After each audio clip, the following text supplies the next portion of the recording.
Electrical जो lesions हैं वो डिफरेंट जगहों पर हो सकते हैं। अगर घरों में हो रहे हैं तो यूजुअली वायरिंग ख़राब होती है उसकी, या अप्लाइंसेस ख़राब होते हैं उसकी वजह से हो रहे होते हैं। लोकल लेकिन के जो कॉजेज़ होते हैं वो डिपेंड करते हैं इलेक्ट्रिसिटी की वोल्टेज पर और फर्दर दूसरी कॉन्सिडरेशंस पर। वोल्टेज 100 से 110 जब आ रही है 60 साइकिल्स पर तो वो बर्दाश्त कर लेती है, सेफ रेंज होती है। लेकिन 200 अगर हो जाए तो वो फेटल रेंज हो जाती है। डोमेस्टिक जो होती है उसमें 220 से 240 तक वोल्टेज आ रही होती है। रेलवेज़ के अंदर 600 से 1200 तक आ रही होती है। ट्रांसमिशन लाइन्स के अंदर 11 किलो वोल्टेज होती है। इसमें डिफरेंट इफेक्ट्स आ जाते हैं। होल्ड ऑन इफेक्ट डोमेस्टिक वाली वोल्टेज से हो रहा होता है। इसमें ये होता है कि तार बसल स्पाज़म हो जाता है और वो फिर रिलीज़ नहीं होती, ठीक है, पर्सन उसके साथ चिपक जाता है। थ्रो ऑफ इफेक्ट जो होता है वो इंडस्ट्रियल में हो रहा होता है, जैसे रेलवेज़ वाली वोल्टेज पर, ठीक है। तो इसमें बंदा थ्रो ऑफ हो जाता है from that point of contact, दूर जाके वो गिरेगा। सर्वाइवल जो है वो बेहतर हो जाता है विक्टिम का। और आर्चिंग इफेक्ट में ये होता है कि ट्रांसमिशन लाइन्स वगैरह के अंदर ही आर्चिंग इफेक्ट हो रहा होता है कि इसमें अगर पर्सन का डायरेक्ट कॉन्टैक्ट भी नहीं है उस वायर के साथ तब भी लेजन हो सकता है, ठीक है, उस स्पेसिफिक रेंज के अंदर जहाँ पर वो पाए जा रहे हैं इलेक्ट्रिकल वोल्टेज की आर्चेस पाई जा रही हैं।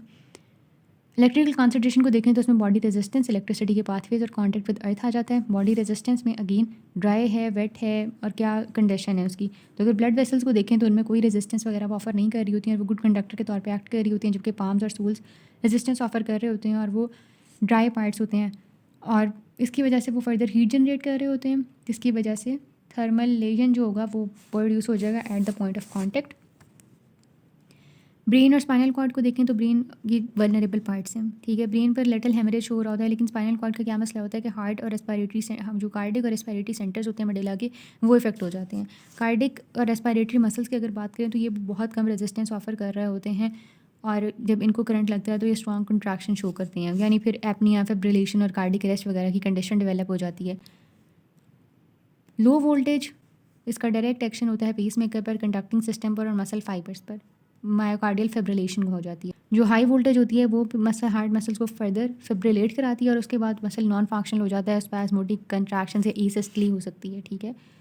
जब करंट ब्रेक होता है तो वेंट्रिकल के पास इतनी एबिलिटी होती है कि वो नॉर्मल रिदम पर आ जाए, वापस बीपी वापस सही हो जाए। गेन यहाँ पर आ जाती है कि प्री डिस्पोजिंग फैक्टर्स भी रोल प्ले कर रहे होते हैं डेथ के अंदर। फिजिकल फटीग कितनी है, इंटॉक्सिकेशन कितनी है और कार्डिक डिजीज़ अगर कोई मौजूद है। उसके बाद उन्होंने इलेक्ट्रिसिटी के पाथवेज बताए हुए हैं। इसमें पहला ये है कि अगर तो एक हाथ से ऑपोजिट फुट के अंदर जा रहा है, इस तरह वाली कंडीशन बताई हुई है, तो उसमें फिर डायगनली जब वो मूव कर रहा है तो हार्ट और रेस्पिरेटरी मसल्स इन्वॉल्व हो रहे हैं, ठीक है।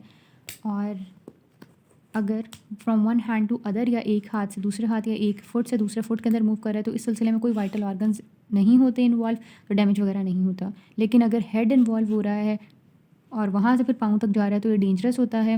ब्रेन स्टेम और रेस्पिरेटरी और कार्डिक सेंटर्स इन्वॉल्व हो जाते हैं और ये लाइटनिंग में जब बिजली गिर रही होती है तब इस तरह का सीन होता है। कॉन्टैक्ट अगर अर्थ के साथ जितना बेहतर होगा उतना ज़्यादा डेंजरस है। और जिस तरह बाथरूम की जो सिचुएशन होती है, मॉइस्चर भी मौजूद होता है और कॉन्टैक्ट भी होता है, तो ये डेंजरस सिचुएशन होती है।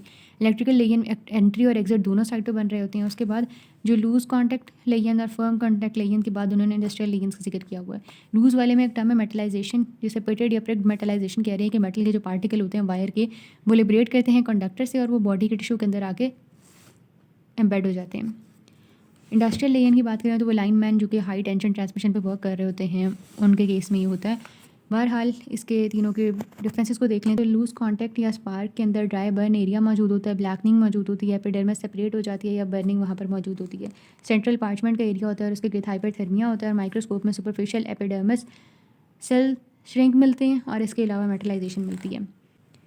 फर्म कॉन्टैक्ट लेयन को देखें तो वर्किंग फिंगर पार्ट्स में ये देखा जाता है, इसमें जो ब्लिस्टर बनता है वो रेज्ड होता है और गैस या फ्लूइड इसके अंदर मौजूद होता है। डेप्थ फुल थिकनेस वाली होती है और एरिया ऑफ डिस्ट्रक्शन वाइट होता है और it is basically surrounded by rim of bright red area. ऐसी सिचुएशन कंडीशन या अपेयरेंस इसलिए आ रही होती है क्योंकि करंट पास कर गया और साथ ही साथ कैपिलरी को इंजरी भी हो गई है। इंडस्ट्रियल लेयन के देखें तो इसमें या तो हाई वोल्टेज के नतीजे में होता है या फिर आर्चिंग के नतीजे में होता है। आर्चिंग के नतीजे में जब हो रहा है तो फिर फ्लैश बर्न्स प्रोड्यूस करता है।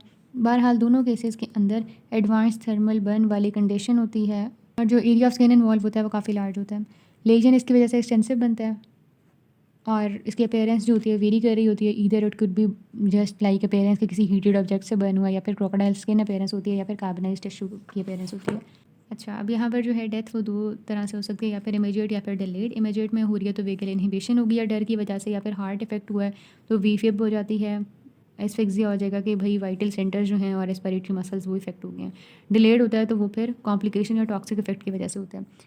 ऑटोप्सी फाइंडिंग्स को देखें तो इसमें external Leganza entry exit side दोनों मौजूद होते हैं। इंटरनल लेगेंस देखें तो पैसेज ऑफ इलेक्ट्रिक करंट की वजह बॉडी के अंदर से गुजरा तो उसके अंदर इंटरनल लेगेंस कॉज करने हैं तो न्यूरोलॉजिकल ब्रेन और स्पाइनल कॉर्ड के अंदर लेगेंस मौजूद होंगे। इसके अलावा मेडुला और जो ग्रे मैटर होता है उसके अंदर फोकल हेमरेजेस पेटिकल हेमरेजेस मौजूद होते हैं और ये यूजुअली पाए जाते हैं in the case of judicial electrocution. Brain tissue के अंदर इरेगुलर टीयर्स और फिशर्स मिलेंगे।